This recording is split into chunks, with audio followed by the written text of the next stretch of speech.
जाग हे जाग हे जाग हे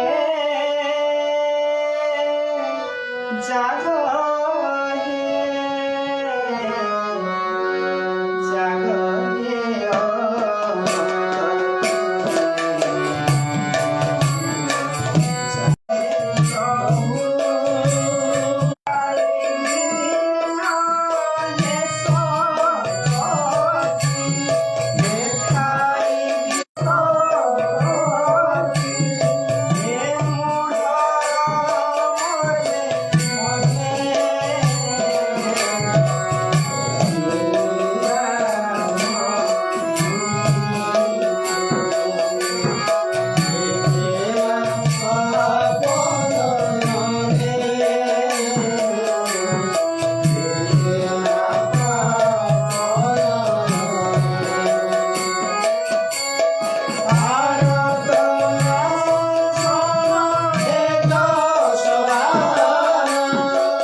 पवित्र अनंत क्षेत्रु अनंतंक पदार बिंदरे भक्तिपूत प्रणति निवेदन करी आपण मानकु शुभेच्छा जनाऊँगी। बहु बाट बहु प्रोग्राम कर साइला परे आश्रम रे पहुँचवा परे टिके क्लांति लगुच। शरीर मोर सुस्थ रही भी इते क्लांति लगुच जे लाइफ करिबा असंभव हो पड़ुछि। ता सहित लोक मानकर गोटे भीड़ एभली भाव चली 12टा गोटाए पर्यंत टिके विश्राम भी मिलूना। तेबे सेथिपाई आज सकाळ बेला भाविली पूरा ऊपर बेला कार्यक्रम करिबा। ये समय आमे टिके विश्राम नबा। वर्तमान विश्व अशांत। आमको लोक उपाधि देइचंती विश्वप्रेमी बलिया। विश्वप्रेमी बलिया लोक माने आमको गोटे देइचंती मानपत्र, किंतु प्रकृत रे से मानपत्र सहित जे बलिया विश्वप्रेमी हेची ता नुहे। विश्व आम परिवार ये कथा आम धर्मर ବୋଇଲେ ଆମ ସନାତନ ଧର୍ମର ସବୁ ଧର୍ମଟା ଆମର, ତଥାପି ସନାତନ ଧର୍ମର ଉପନିଷଦରେ ସେମାନେ କହିଛନ୍ତି, ପୂର୍ବାଚାର୍ଯ୍ୟମାନେ ବସୁଧୈବ କୁଟୁମ୍ବକମ୍, ବସୁଧାରେ ଆମେ ଯିଏ ଅଛେ, ଖାଲି ମଣିଷ ନୁହେଁ, ପଶୁ ପକ୍ଷୀ ଠାରୁ ଆରମ୍ଭ କରି ବୃକ୍ଷ ତରୁ ତୃଣ ଲତା, ତା ସହିତ ମଣିଷ ସମାଜ, ବିଭିନ୍ନ ଧର୍ମ, ବିଭିନ୍ନ ମତ, ବିଭିନ୍ନ ପନ୍ଥ, ସମସ୍ତଙ୍କୁ ନେଇ ଇଏ ପୃଥିବୀ ହେଉଛି ଗୋଟିଏ ସୁନ୍ଦର ପରିବାର। ଏଇ ଯେଉଁ ସୁନ୍ଦର ପରିବାର ଆଜି ଧ୍ୱଂସ ବିଧ୍ୱଂସ ହେଉଛି। ଅନେକ ଜଳଚରମାନେ ସେମାନେ ମୃତ୍ୟୁବରଣ କଲେଣି। ଇଏ କଥା ଆପଣମାନେ ବିଭିନ୍ନ ମହଲରୁ ଜାଣୁଥିବେ। ଅନେକ ପକ୍ଷୀମାନେ ସେମାନେ ମଧ୍ୟ ମୃତ୍ୟୁବରଣ କଲେଣି, ସେମାନଙ୍କୁ ଦେଖିବାକୁ ମିଳୁନାହିଁ। ଏଭଳି ଗାଁ ଗହଳିରେ ପ୍ରହର ସନ୍ଧ୍ୟା ହେଲେ ଶୃଗାଳମାନଙ୍କର ଡାକ ଆଉ ଶୁଭୁନାହିଁ, ଶାଙ୍ଗୁଣାମାନଙ୍କର ରୂପ ଆଉ ଦେଖିବାକୁ ମିଳୁନାହିଁ। ତେଣୁ ବିଶ୍ୱ ପରିବାରକୁ ଆଜି ଧ୍ୱଂସ କରୁଛି କିଛି ମଣିଷ। ଆଜି ବିଜ୍ଞାନର ଅଗ୍ରଗତି ହେଇଛି, ବହୁ କଥା ଆମେ ଗୋଟିଏ ଜାଗାରେ ବସି ଆମେ ବିଶ୍ୱର ସବୁ କଥା ବି ଜାଣିପାରୁଛୁ। ଏସବୁ ଗୋଟାଏ ଦିଗରେ ପ୍ରଗତି ବା ଉନ୍ନତି ହେବାରେ ଲାଗିଛି। ଜ୍ଞାନ ଆଜି ବିଜ୍ଞାନରେ ପରିଣତ ହେଇଛି।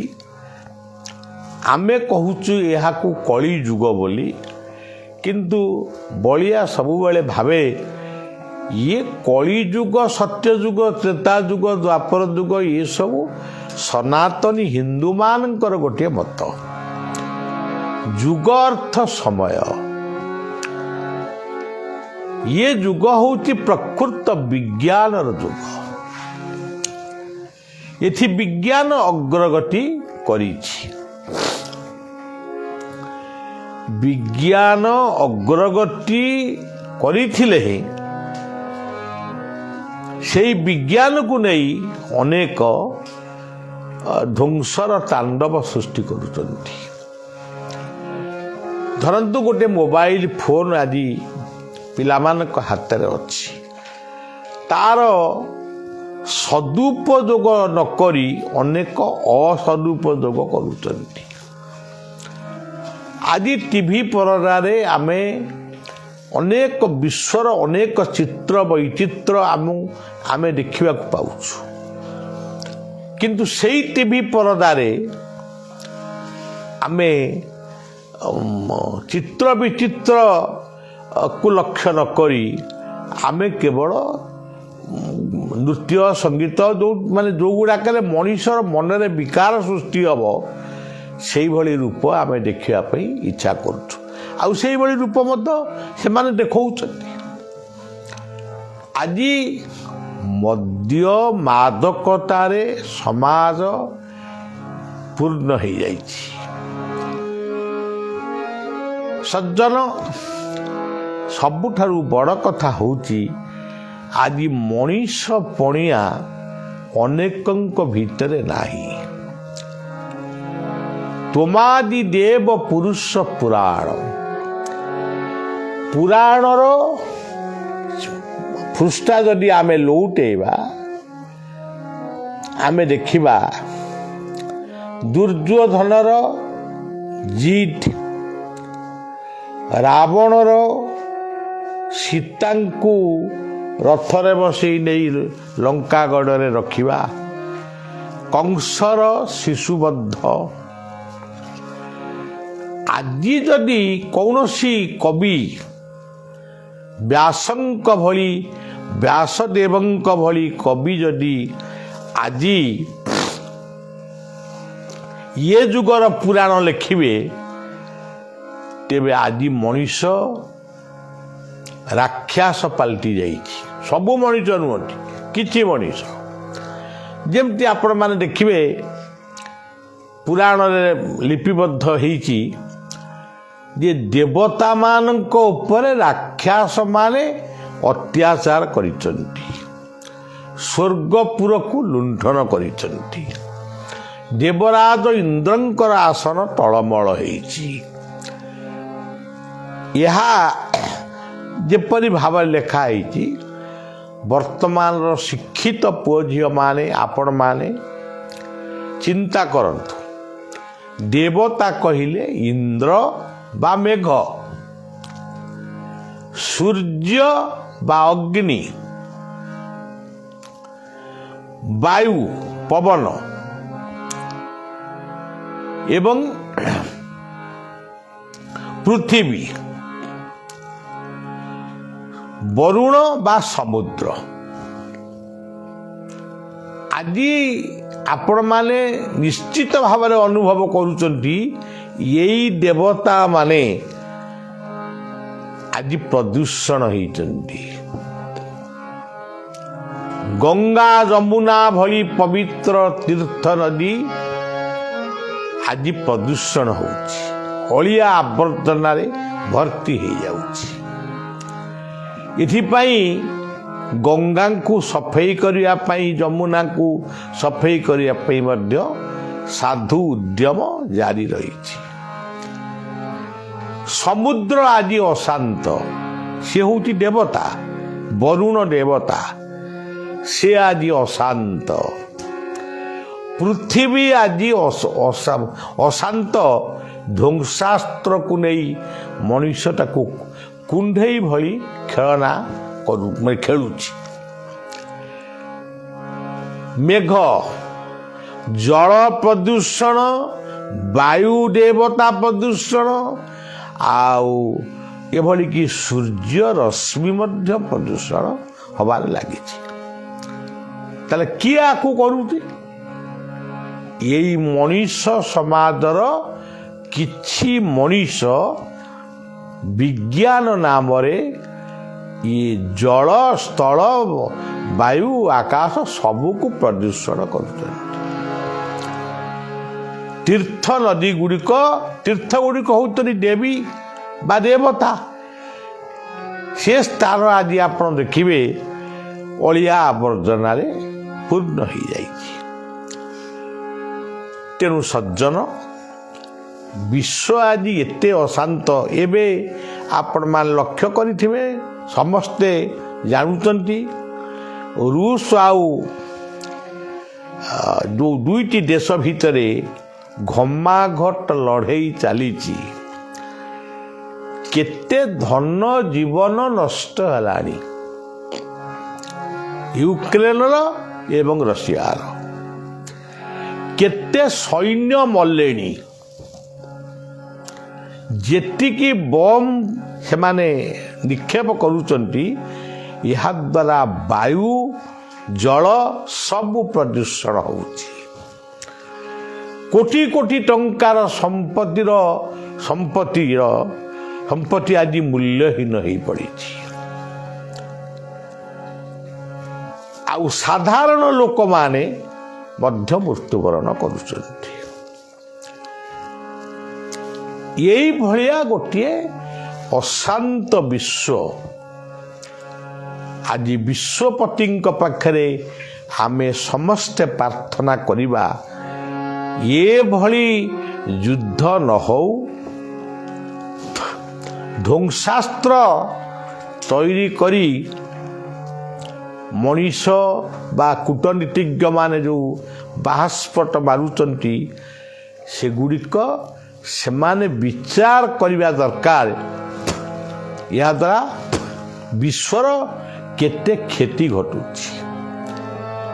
ଆମେରିକା ହସୁଛି, ରଷିଆ ହସୁଛି, ରଷିଆ କହୁଛି ମୁଁ ଏଇଆ କରିବି, ଆମେରିକା କହୁଛି ମୁଁ ଏଇଆ କରିବି, ଚୀନ କହୁଛି ଏଭଳି କୋଟା କ'ଣ କରିଦେବି, ଆଉ ସବୁ ବିଭିନ୍ନ ଦେଶ ବିଭିନ୍ନ ପ୍ରକାର ମତ ଦେଉଛନ୍ତି।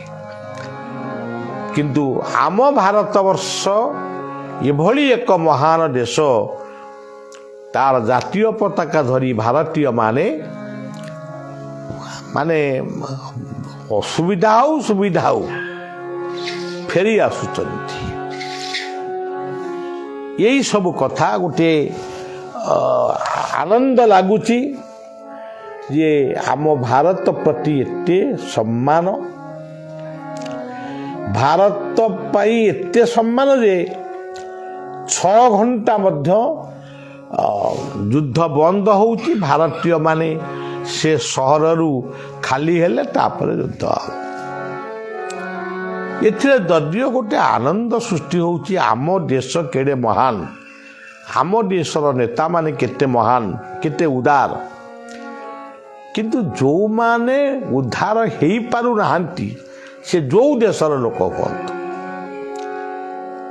ସେମାନେ ଚିତ୍କାର କରୁଛନ୍ତି ବଞ୍ଚିବା ପାଇଁ, ବଞ୍ଚି ପାରୁନାହାନ୍ତି। ତେଣୁ ବଳିଆ ଏଇସବୁ କଥା ମୁଣ୍ଡରେ ରଖି ମୋତେ ଏତେ ଖରାପ ଲାଗୁଛି ଯେ ଯେଉଁଟାକୁ ମୁଁ ଭାଷାରେ ବର୍ଣ୍ଣନା କରିପାରୁନି, କେବଳ ସେଇ ବିଶ୍ୱପତିଙ୍କ ଶରଣରେ ପ୍ରାର୍ଥନା କରୁଛି। आहे दयामय विश्व विहान दया बही ओर आहे दयामय विश्व बिहारी घेन दया बही मोर जल स्तर आकाश कुंभ लीला सबु जल स्थल वन गिरी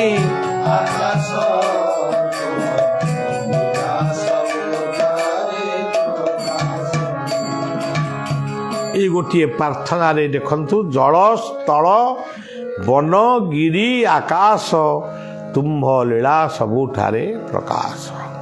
बाबा कहले, बाया बाबा गोटे सुंदर कथा कहले, सर्वदा सत्यरे प्रतिष्ठित रहिबाकू चेष्टा कर। सर्वदा सत्यरे रहिबाकू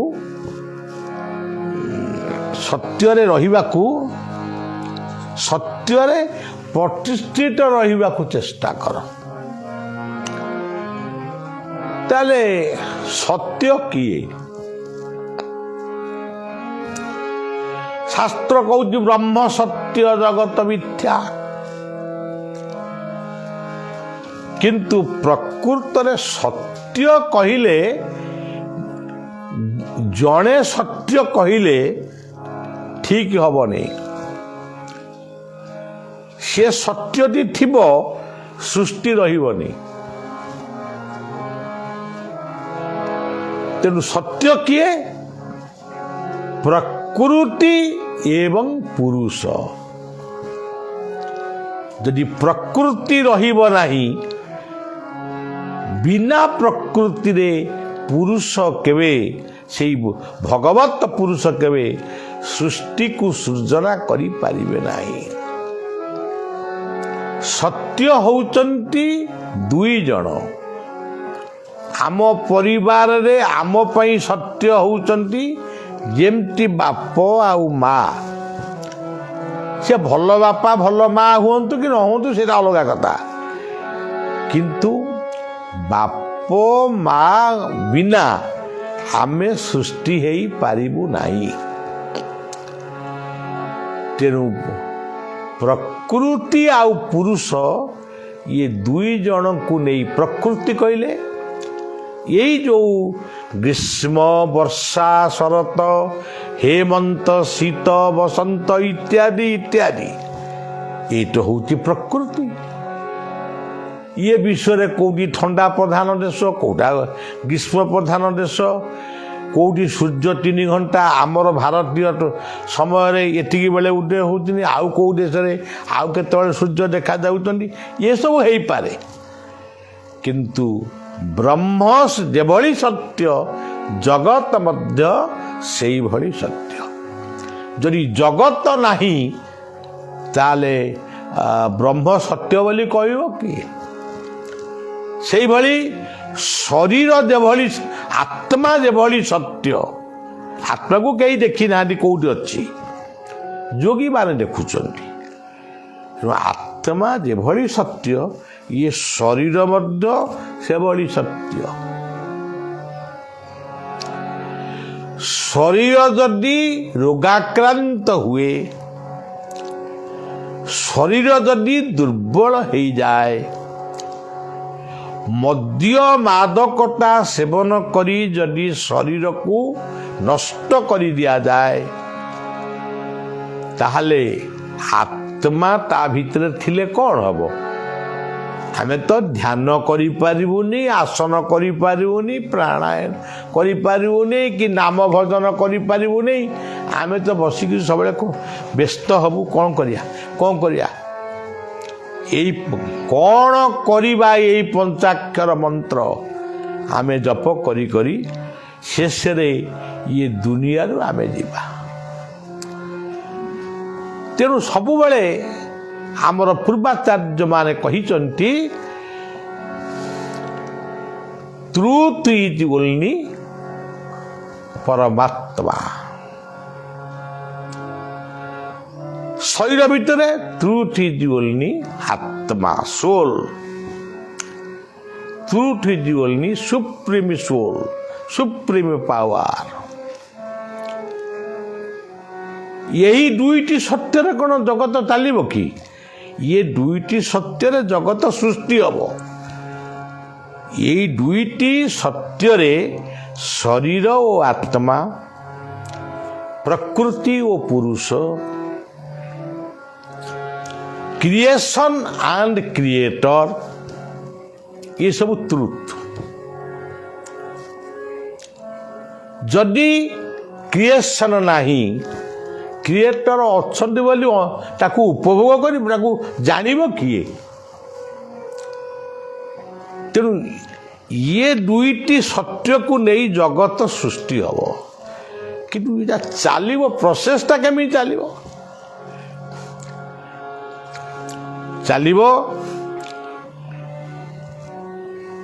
ଟ୍ରୁଥ୍ ଟକ୍, ଟ୍ରୁଥ୍ ସ୍ପିଚ୍, ସତ୍ୟ କଥା। ମୁଁ ଆପଣମାନଙ୍କୁ ଗୋଟେ କଥା କହୁଛି, ଆପଣମାନେ ସବୁ ବି କହନ୍ତି, ସବୁ ମାନେ ପ୍ରବକ୍ତା ମାନେ କହନ୍ତି, ଭଗବାନଙ୍କର 4ଟା ହାତ। ଏରା শুধু ଭୁଲ ମାନେ ମିଛ କଥା ନୁହେଁ, ଏଇଟା ଗୋଟେ ଦାର୍ଶନିକ କଥା।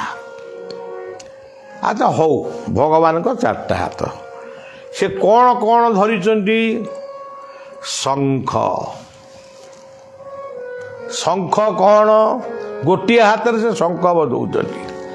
ସେ ଶଙ୍ଖଟି କ'ଣ? Truth worth. It is just like ଶଙ୍ଖ।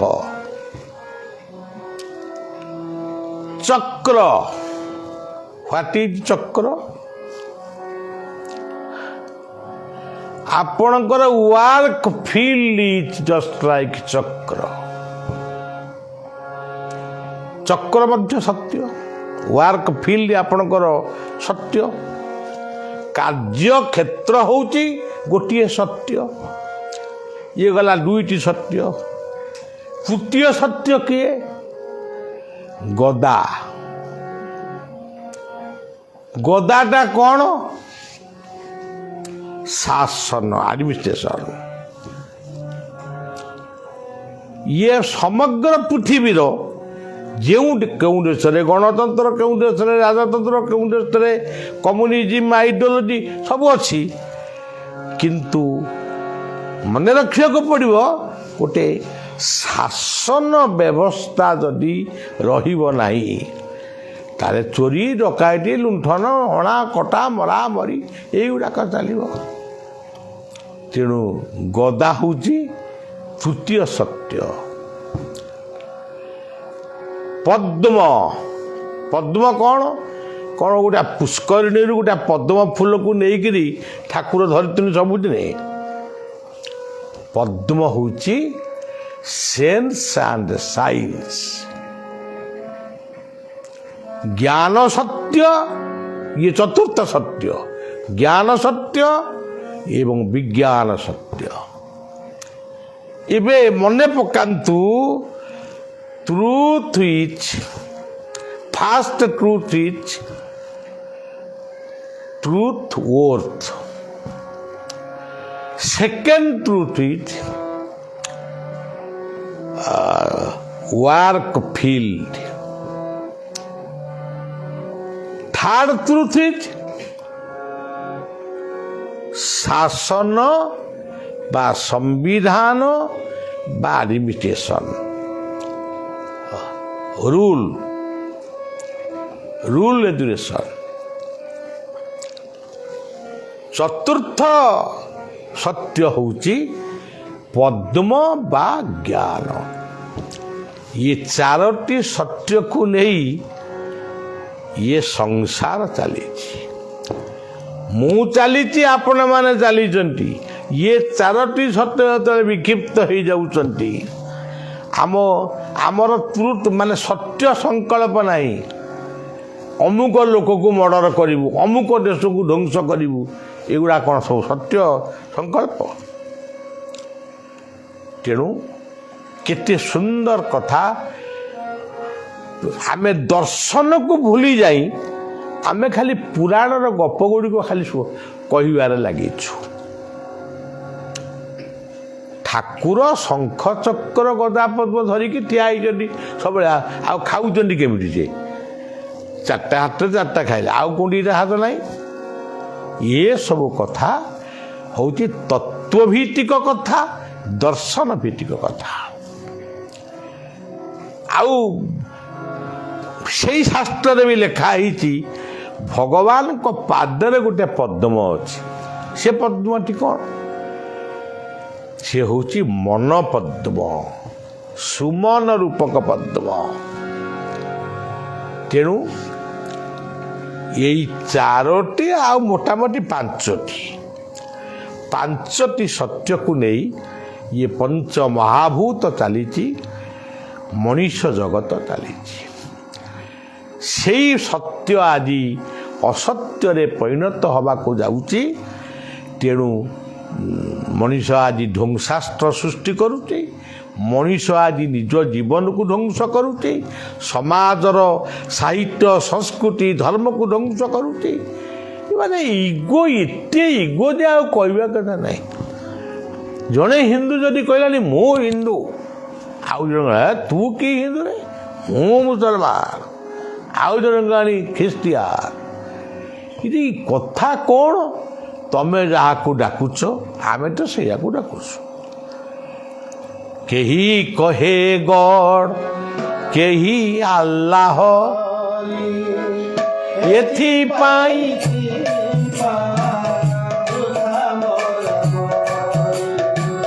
କେହି କହେ ଗଡ୍, କେହି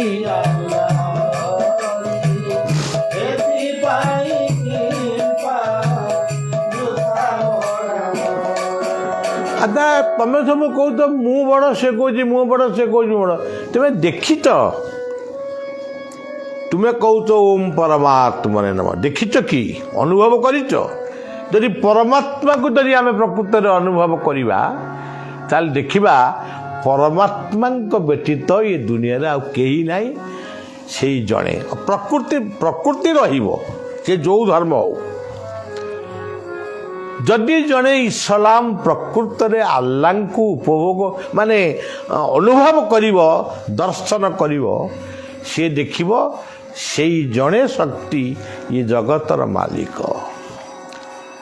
ଜଣେ ଯଦି ପ୍ରକୃତରେ ଈଶ୍ୱରଙ୍କୁ ଅନୁଭବ କରିବ, ସେ ବି ଜାଣିବ ସେଇ ଜଣେ। କିନ୍ତୁ ସେ ଜଣକ ସହିତ ଦୁଇ ଜଣ ହେଉଛନ୍ତି ପ୍ରକୃତି। ଏଇଭଳି ଭାବରେ ଆମର ସତ୍ୟ ସଂକଳ୍ପର ନା। ତେଣୁ ବାବା କହିଲେ ସତ କର୍ମ କର, ସତ୍ୟ କଥା କୁହ, ସତ ସଂକଳ୍ପ ନିଅ, ସତ ସଙ୍ଗ କର। ଆଉ ଆଡ଼ୁରୁ ମାଡ଼ୁରୁ ଫାଡ଼ୁରୁ ଏ ଯେଉଁ କ'ଣ ଗୁଡ଼ାଏ ଆଡ଼ୁ ସାଡ଼ୁ ଗପ କରି ସମୟ ନଷ୍ଟ କରୁଛ। ବାବା କହିଲେ ଅଯଥା ଗପ ନା, ଅଯଥା ସମୟକୁ ନଷ୍ଟ କର ନା। ତେଣୁ ସଜ୍ଜନ ବଳିଆ ଆପଣମାନଙ୍କୁ ଏତିକି କେବଳ ନିବେଦନ କରୁଛି, ଜୀବନକୁ ସତସଙ୍ଗମୟ କର। ସତ୍ସଙ୍ଗ କଲେ ମୁଁ କହୁନି ଏଇ ଯେଉଁ ଖାଲି ଗୀତା ଭାଗବତ ଚର୍ଚ୍ଚା ନାମ କୀର୍ତ୍ତନ ମୁଁ କହୁନି। ଆମେ ଭଲ ମଣିଷ ହେବା, ଚରିତ୍ରବାନ ମଣିଷ ହେବା, ଭଲ ପରିବାର ଗଠନ କରିବା, ଭଲ ଜୀବନ ଗଠନ କରିବା। ଏ କଥା ଆମେ କହି ଚାଲିଛୁ, ଜୀବନର ଶେଷ ପର୍ଯ୍ୟନ୍ତ କହି ଚାଲିବୁ, ଲେଖି ଦେଇକରି ମଧ୍ୟ ଯିବୁ। ସତ୍ ହିଁ ଏକମାତ୍ର ଶ୍ରେଷ୍ଠ, ଆଉ ସବୁ ମିଛ। ଆଚ୍ଛା, ବୈକୁଣ୍ଠ କହିଲେ କେତେ ସୁନ୍ଦର ପଦ ଗୁଡ଼ିକା।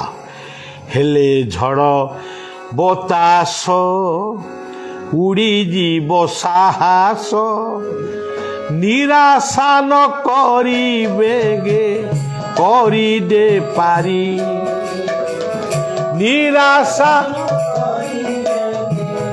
କରିଦେ আরে আরে নাউরি, নিরাশা ন করিবে গে করিবে,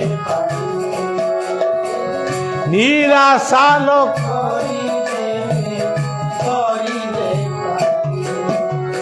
সে নাউরি কিଏ? ଦି ଜଣ। ଜଣେ ହେଉଛନ୍ତି ଭଗବାନ ବା ସର୍ବଶକ୍ତିମାନ, ଆଉ ଜଣେ ହେଉଛନ୍ତି ସଦ୍ଗୁରୁ। ଦି ଜଣ ନହେଲେ ସୃଷ୍ଟିରେ କିଛି ହେବନି। ସମସ୍ତେ କହୁଛନ୍ତି ମାନେ ୱାନ୍, ନାଇଁ ୱାନ୍ ଠିକ୍, କିନ୍ତୁ ପ୍ରକୃତି ଯଦି ନ ରହିବ ପୁରୁଷ କିଛି କରିପାରିବନି। ପୁରୁଷଠୁ ପ୍ରକୃତି ସୃଷ୍ଟି ହେଇଛି, କିନ୍ତୁ ପ୍ରକୃତିକୁ ନେଇ ସୃଷ୍ଟି ସୂଚନା ହୁଏ। ତେଣୁ ନାଉରୀ ହେଉଛନ୍ତି ପ୍ରଭୁ, ନାଉରୀ ହେଉଛନ୍ତି ଗୁରୁ। ଆଉ ମଧୁ କ'ଣ କହିଲେ? ମାରିବା ତାରିବା କଷଣ ଫେରିବା, ତବ ବିନା ଶକ୍ତି ନାହିଁ କାହାର। ଲୀଳା ଯାକ ଯେତେ ଲାଗିଛି ଜଗତ, ସକଳ ଲୀଳା ତବ ବିହାର। ମାରିବା ତାରିବା କଷ, তব বিনা শক্তি নাহি কাহার। লীলা যাক যেতে লাগিছি সকল লীলারে। ଏ ଦୁନିଆରେ ଯେତେ ଲୀଳା ସବୁ ଲାଗିଛି, କେଡ଼େ ସୁନ୍ଦର ଲୀଳା। ସେ ସାଇକ ପାଦ ଚାଲିଠାରୁ ଏରୋପ୍ଲେନ୍ ରକେଟ୍ ପର୍ଯ୍ୟନ୍ତ ସବୁ ଲୀଳା ଭିତରେ ସେ ପ୍ରଭୁ ହିଁ ଅଛନ୍ତି। ତାଙ୍କର ପ୍ରେରଣା ରହିଛି, ତାଙ୍କର ଶକ୍ତି ସବୁ ଭିତରେ ରହିଛି।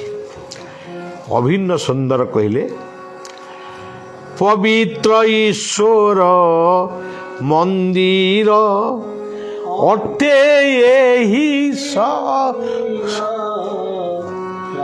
କୃଷ୍ଣ ଅଛନ୍ତି ଭକ୍ତଙ୍କୁ ଗୋଚର।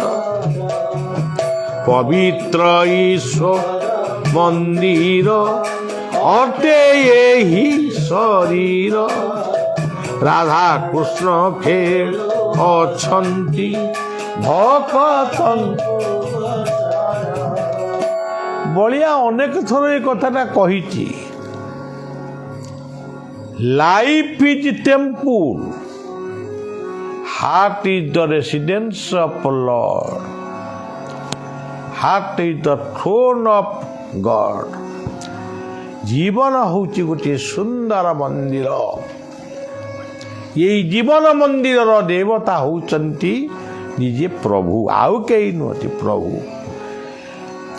ଏଇ ଜୀବନ ମନ୍ଦିରର ସେବକ କିଏ? ଯେତେ ଇନ୍ଦ୍ରିୟ ମାନେ ଅଛନ୍ତି, ଆଖି କାନ ନାକ ହାତ ଆଙ୍ଗୁଠି ସବୁ ହେଉଛନ୍ତି ତାଙ୍କର ଯେମିତି ଆମ ପ୍ରଭୁ ଜଗନ୍ନାଥଙ୍କର 36 ନିଯୋଗ, ଏଠି ସେମିତି 11 ଜଣ ସେବକ ଅଛନ୍ତି ଜୀବନ ମନ୍ଦିରର। କେତେ ସୁନ୍ଦର ଏ ଜୀବନ, ଆଉ ତାକୁ ନା ଖୋଜିଲେ ହବ। ଆଉ ଖାଲି ଖାଇବା, ଉଠିବା, ଶୋଇବା, ବୁଲିବା, ଗପିବା ଏଇଥିରେ କ'ଣ ଅଛି? ତେବେ ସବୁ ହଉ, ଖାଅ, ଶୁଅ, ବିହାର କର, ବୁଲ, ଏଥିରେ କିଛି ମନା ନାହିଁ। ଟିଭି ଦେଖ, ରେଡ଼ିଓ ଶୁଣ, ତା ସାଙ୍ଗରେ ଟିକେ ଈଶ୍ୱର ଚିନ୍ତନ କର। ସିଏ କିଏ, ସେ ପ୍ରକୃତରେ କେମିତି ଅଛନ୍ତି, କିପରି ଭାବରେ ଲୀଳା ରଚନା କରୁଛନ୍ତି। ବଳିଆ ଗୋଟିଏ ସଙ୍ଗୀତରେ ଲେଖିଛି, ସୁନ୍ଦର ତୁମ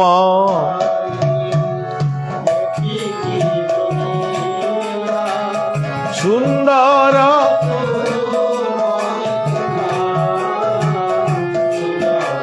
ତୁମରି ସୁନ୍ଦର ସୁନ୍ଦର ତୁମ ଏତିକି ସୁନ୍ଦର